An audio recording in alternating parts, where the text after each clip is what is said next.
land expropriation without compensation. Basically, what can happen here is let's just rewind a bit and check out Zimbabwe.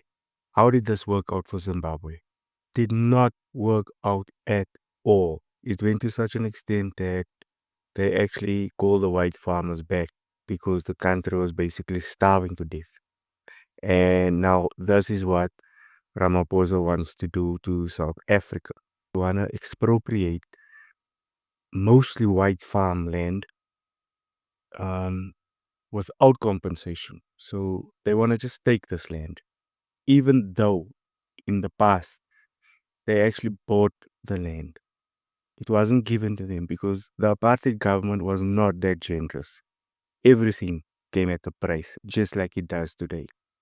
There was lots of rich people from Britain, from all over the world, Germany, all of them basically came to Africa when these countries were overthrown politically hundreds of years ago. Hundreds of years ago. Land was sold. Black people couldn't, even in apartheid, black people's land, black people didn't really have land taken. I'm sure some of them did, but the majority of the land was sold off to rich white people. Okay, fair enough, it was wrong. It was wrong. Why did they not give black people opportunity to buy land? Because I'm sure there was lots of rich people in the past. So they wanted the land. Now this is what's into play here. Now they want to expropriate land without compensation, which means they don't want to pay for this land. They just gonna take it from rich white people, right? Who owns more than 70% of the land. I'm sure if you go back in history, you'd find that when the Dutch came here, there was really no Bantu people. Bantu meaning black people. There was in fact Khoisan people. There's a very big difference between Khoisan and black. That's one thing that most people don't understand. In fact, everybody in the whole wide world, no matter what race, religion, size, shape, disabled, unable, whichever way, we all have blood of the Khoisan, which means they the indigenous people. They are indigenous family, the whole world. Go into your history and check it out. Don't take my word for it. There's Google, there's YouTube, there's archives which come from the 1400s, which will tell you that they found Khoisan people here.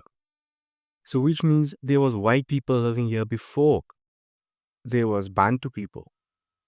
And the white people found the Khoisan people. But the most amazing thing about this is the Khoisan people are not even so recognized. Their language is not even one of the 11 official languages in South Africa.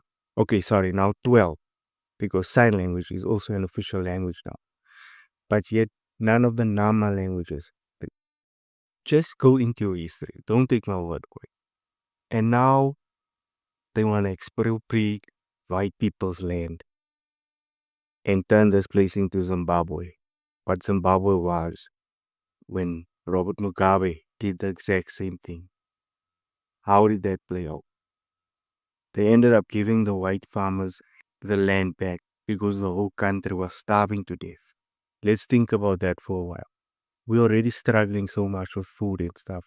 We're one of the biggest exporters. This land they want to take, expropriate without compensation. What's going to happen to it once it's taken? These white people have a passion for farming. They love it. They children talk or they teach it. I'm colored. I don't give two shits about farming, honestly speaking. But I know I need them in my life. I need to eat. How are we gonna survive? How? Look at what happened to Zimbabwe. Are we gonna repeat the same thing? I think it's time we stand up as a country and say, to hell with this political bullshit. Donald Trump has a point. He has a point. This is just daylight robbery and it's wrong. The past is the past. We need to forgive and move on. We can't go back. If we want to go back far in the past, then let's give the Khoisan people the land. How about that? That's not going to happen. Poor people aren't going to benefit from it. rich people is going to get richer.